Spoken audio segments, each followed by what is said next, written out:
Amen. Magandang gabi po sa ating po lahat. Magandang gabi sa ating mga viewers. Tayo po ay sumandaling manalangin. Let's pray, Lord. Salamat po, Panginoon, sa gabi ito. Kami muli ay lalapit po sa iyo. Sa ibuglukan ng biyaya, Panginoon. At ang dalay namin ay samahan po kami sa pag-aaral. Sige lang, Diyos, patawad po sa aming mga pagkakasala at sa aming mga pagkukulang. Ay higasan po kami ng iyong makapangyarihang dugo. At samahan po kami sa aming pag-aaral at panalangin, Lord God. Salamat po. Ito po yung hinagdalahan sa matamis na pangalan ng Panginoon Jesus. Amen. Okay, umawit po tayo ng kahit isa lang. Tuloy po natin ating kalitin natin ay yung to whom much has been given. Ay, meron ba dyan? Tama. Nasa dulo. Sa likod nito. Sa likod nito. Okay. To whom much has been given.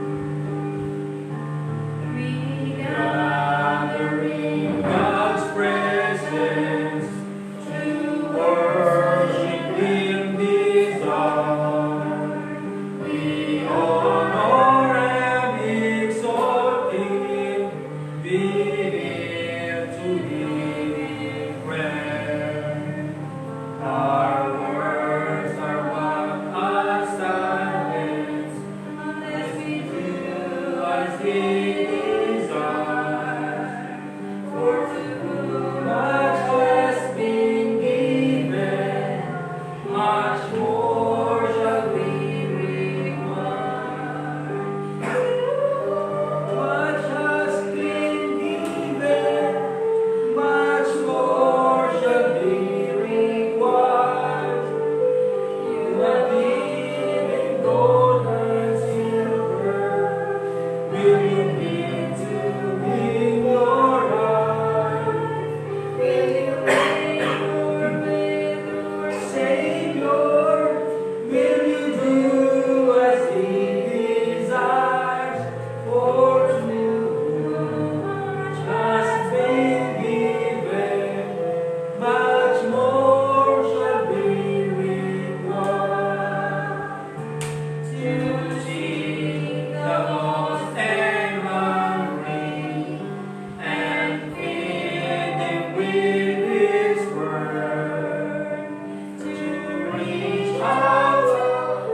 1 John chapter 5.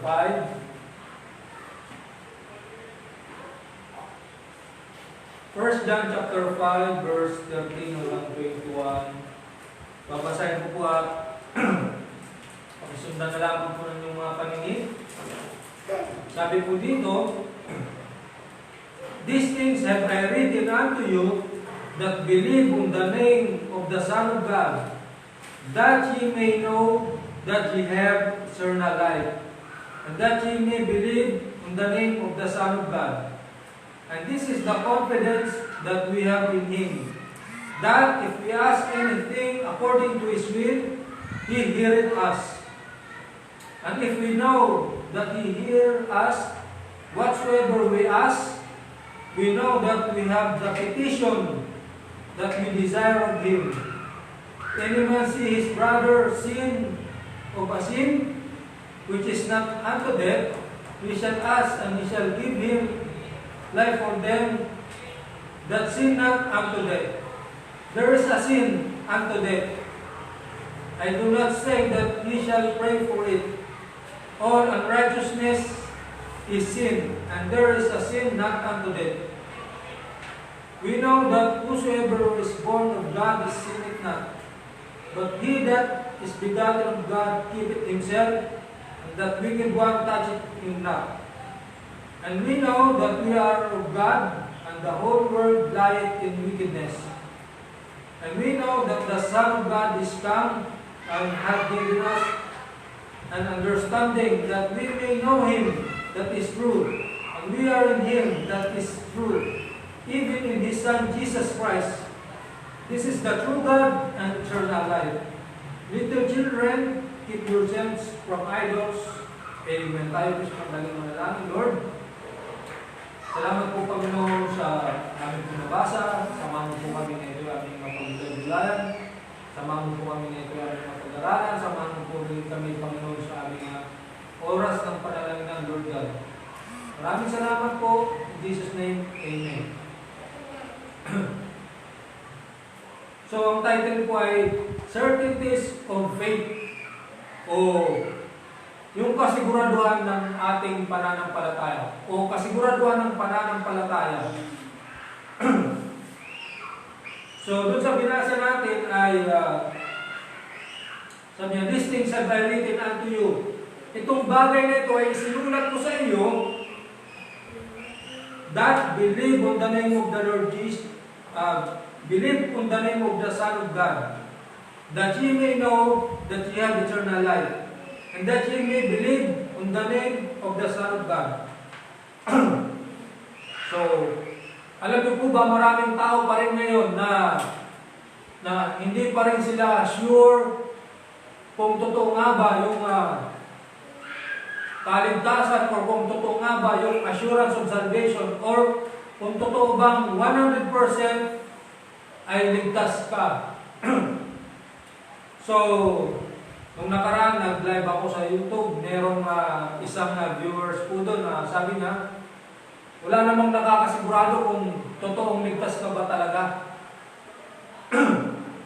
Pero po dito sa ating binasa, kaya po nating patunayan yan.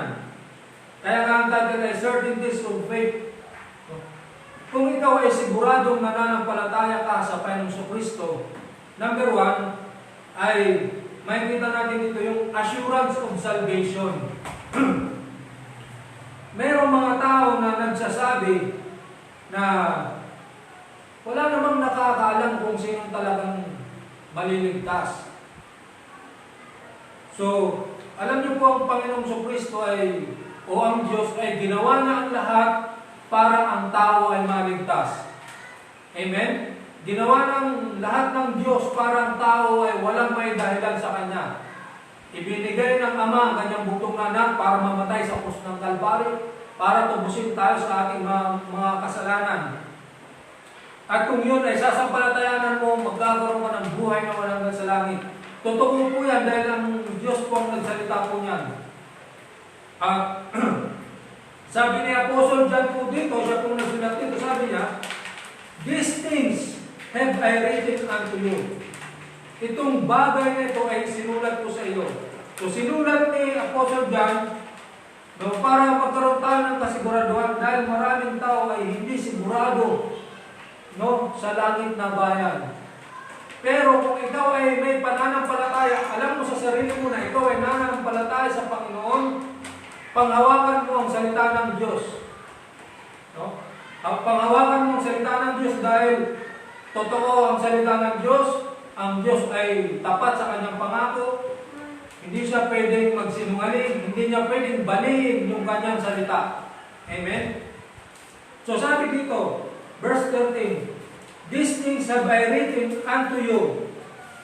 Take note, that believe on the name of the Son of God. Ibig sabihin nga ng believe, hindi lamang po yan yung naniniwala ka. No? Kasi marami dyan sa labas, naniniwala din sila sa Panginoong Kristo. Pero hindi po yan yung believe na naniniwala ka lang. Yan po ay yung faith or pananampalataya or yan po yung believe na ang sinasabi ng Biblia ay relationship with God. Yan po yung believe na meron kang relasyon sa Panginoon. Faith. No? That ye may know. Kaya nga sinulat ni Apostle John para malaman daw natin, para malaman mo, that ye may know ye have eternal life. Amen? Kung nananampalataya ka sa Panginoon, hindi ka lang nag-believe, nananampalataya ka pa, nagtiwala ka sa Panginoon Kristo, sabi ni Apostle John, that ye may know ye have eternal life. Para malaman mo na meron kang buhay na walang hanggan sa langit. Yung mga tao lang naman na hindi sila sigurado sa kanilang kaligtasan, ay sila yung mga taong hindi alam yung Biblia. Hindi nila nabasa ang talatang ito, yung John 3:16 na nga lang, no? Or nabasa man nila, hindi pa rin nila pinanghahawakan ang pangako ng Panginoong Kristo. Katulad po, marami pong magaling sa Biblia dyan. No? Si Eli Soriano, yan, magaling sa Biblia yan. I believe nabasa niya yung John 3:16. Pero pag tanungin mo siya, no, pag ikaw 100% bawian ka ng buhay, alam mo ba kung saan ka patutungo? Hindi niya kayang sagutin yun. Bakit? Hindi niya naman pinanghawakan yung salita ng Diyos. Bakit? Ang ginagawa po niya ay good works.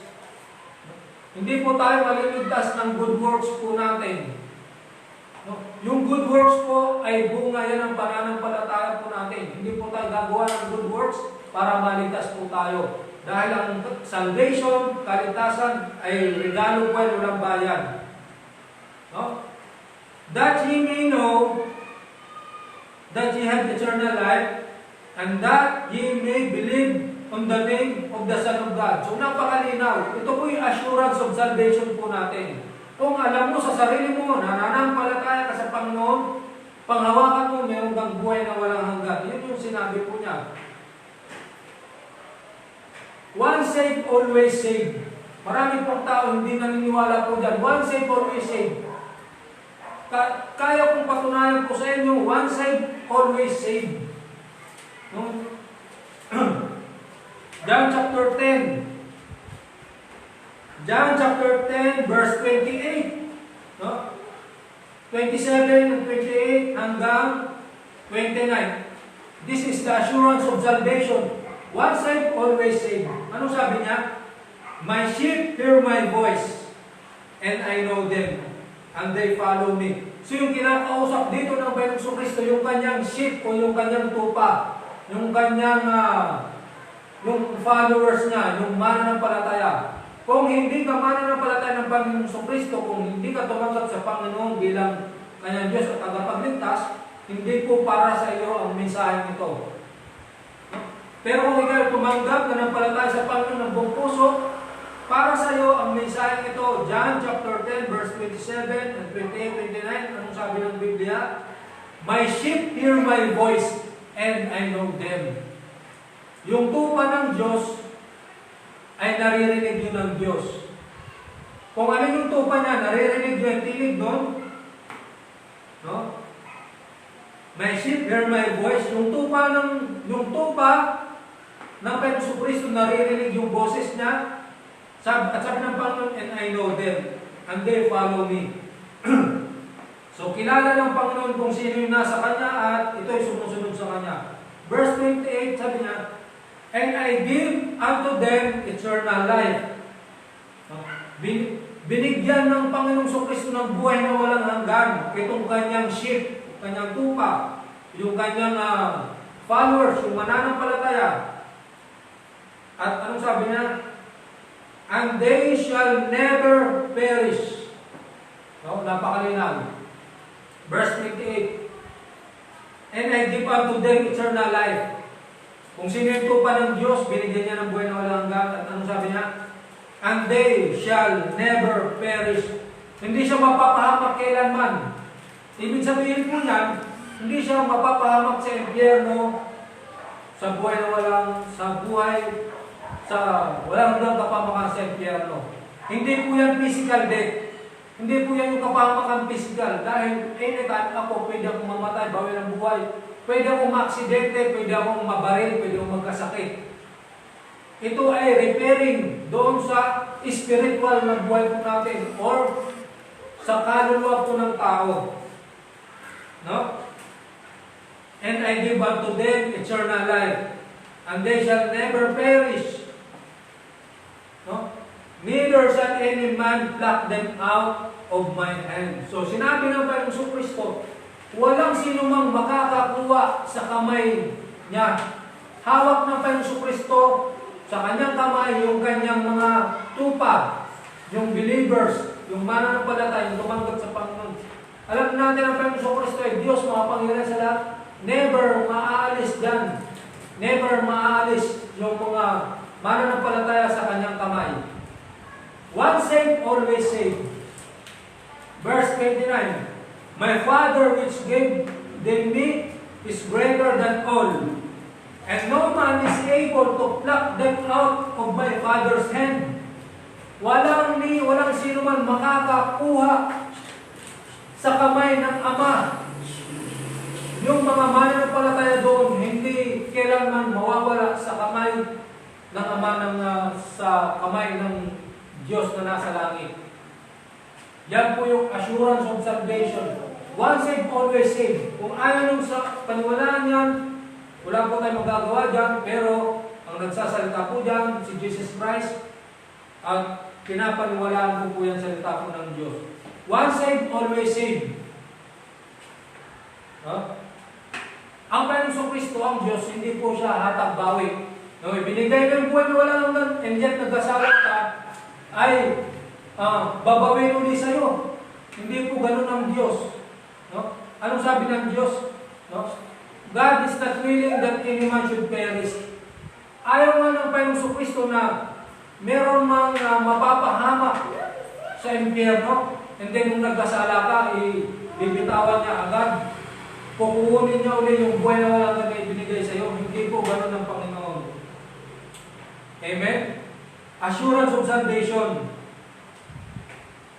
So, pangalawa, verse 14, and this is the confidence that we have in Him, that if we ask anything according to His will, He heareth us. Pangalawa, confidence of our petition.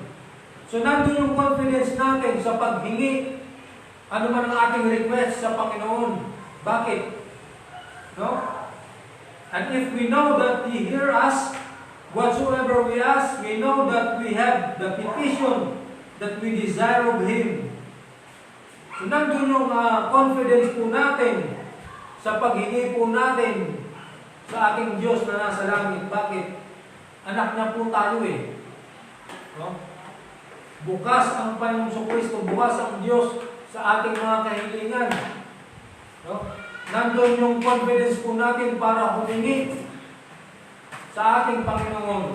Amen? So, ito yung sinabi pa niya.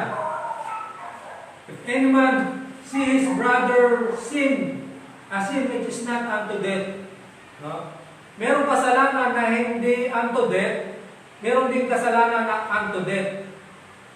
So, ang ibig sabihin po niyan ay once na ikaw ay ligtas na, magkakasala ka pa rin. Pero hindi yung nagkasala kayo, paparusahan ka pa rin ng Diyos sa impyerno. Sin not unto death. No? Meron naman sin unto death. Ano naman yun? Yun po yung mga kasalanan ng mga hindi mananampalataya. Ikaw ay mapapahamak sa walang hanggang kapamangan sa impyerno. No? There is a sin unto death. I do not say that we shall pray for it. All unrighteousness is sin, and there is sin not unto death. We know that whosoever is born of God sinneth not, but he that is begotten of God keepeth himself, and that wicked one toucheth him not. So, sabi po dito, yung wicked one po na yan is Satan. No? Wala na pong kapangyarihan si Satan sa buhay po natin. Ano man yung kanyang gustong gawin sa buhay natin, wala na po siyang kapangyarihan. Nasaktan po tayo. Bakit? Dahil we are sealed of God. Silyado po tayo ng Diyos. Hawak po tayo ng Diyos sa kanyang kamay. Sa kamay ng Panginoon, sa kamay ng Ama. Hawak po tayo. No? At hindi na po tayo kayang kuhanin ng diablo sa kamay ng ating Amang nasa langit. No? Sabi niya, and the wicked one toucheth him not. Sino yung wicked one na yan? Si Satan po yan. Wala na siyang kapangyarihan para sa atin, sa buhay natin. No? Ano na lang ang kanyang magagawa sa buhay natin? Sirain yung ating ministry, sirain yung paglilingkod natin sa Panginoon. Yun na lang yung magagawa niya eh. Pero yung kuhanin pa niya yung buhay natin, wala siyang kapangyarihan sa atin.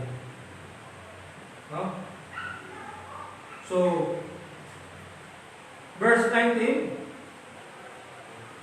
and we know that we are of God, and the whole world lieth in wickedness. No? Ang buong sangkatauhan ay punong-puno ng kasalanan. No? Lieth in wickedness. Yung pong ibig sabihin po niyan. Punong-puno ng kadiliman ng mundo po ito. No? Now, pangatlo, no? Jesus Christ is the true God.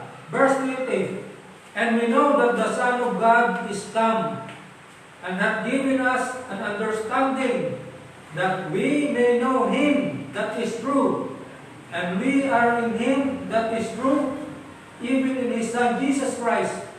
This is the true God and eternal life.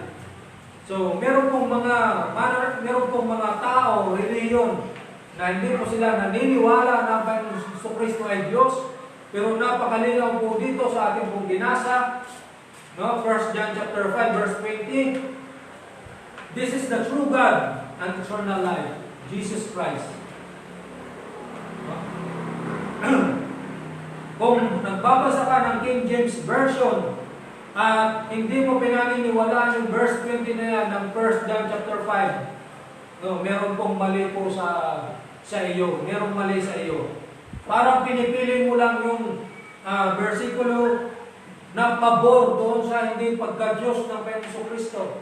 Pero pag meron kang nabasa na pabor para sa pagka-Diyos ng Panginoong Kristo, hindi mo na paniniwalaan at iiwasan mo na.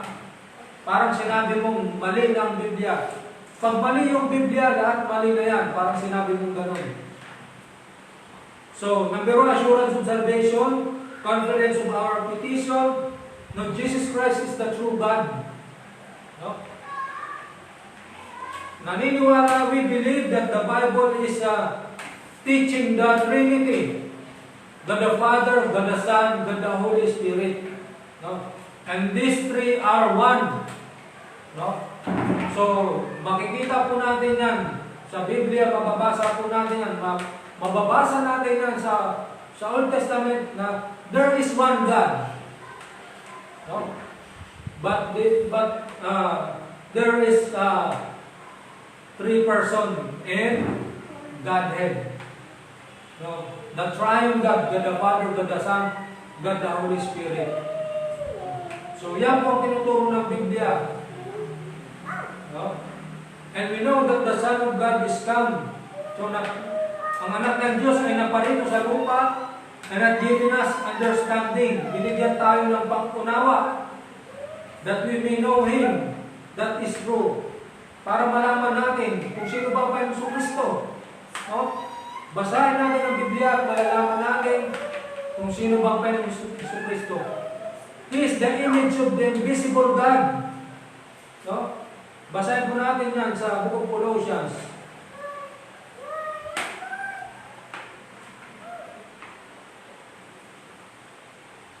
Book of Colossians, chapter 1, verse 15.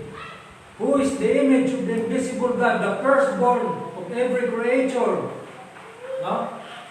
For by Him were all things created, that are in heaven and that are in earth, visible and invisible, whether they be thrones or dominions or principalities or powers, all things were created by Him and for Him. So makikita natin dito yung ang pagiging creator ng Panginoong Kristo po natin, which is the image of God, the invisible God. Di pa natin nakita yung yung God the Father Pero sabi niya, kung nakita mo yung anak, nakita mo na rin yung Ama. Amen? So, napapunta ang Panginoon para magbigay ng katalinuhan sa atin. At kailangan natin basahin yung Biblia para malaman natin yung attributes ng Panginoong Kristo, yung kanyang deity, yung kanyang pagka-Diyos, yung kanyang mga kakayanan as God. No? He walked on the sea, no? He multiplied the 5 loaves, He raised from the dead, no? Binuhay na yung patay, pinagaling na yung mga may sakit. No? Kulang pa ba yan? Ginawa niya para hindi pa natin siya paniwalaan na siya ay Diyos. No? So, sabi nga ng Biblia, kahit simpleng mensahe lang, kung ikaw ay naniniwala na He is God, no? Di na kailangan natin na magtambling-tambling dito para pilitin kayo na maniwala kayo ng Panginoong Kristo ay Diyos. So, maraming salamat. Tayo po ay magwakas sa panalangin. Lord, salamat po sa aming pong pag-aralan na ito'y tumatak sa aming puso't isipan. At Lord, daw ang aming misaya, mapanood din ng mga taong wala pang assurance sa kanilang kaligtasan, Panginoon, na kailangan nilang panghawakan ang iyong pangako, Lord God, kung sila ay totoo na nananampalataya sa iyo, Panginoon. Maraming salamat po. Tinataas ka po namin sa matamis na pangalan ng Panginoon Jesus. Amen. Amen.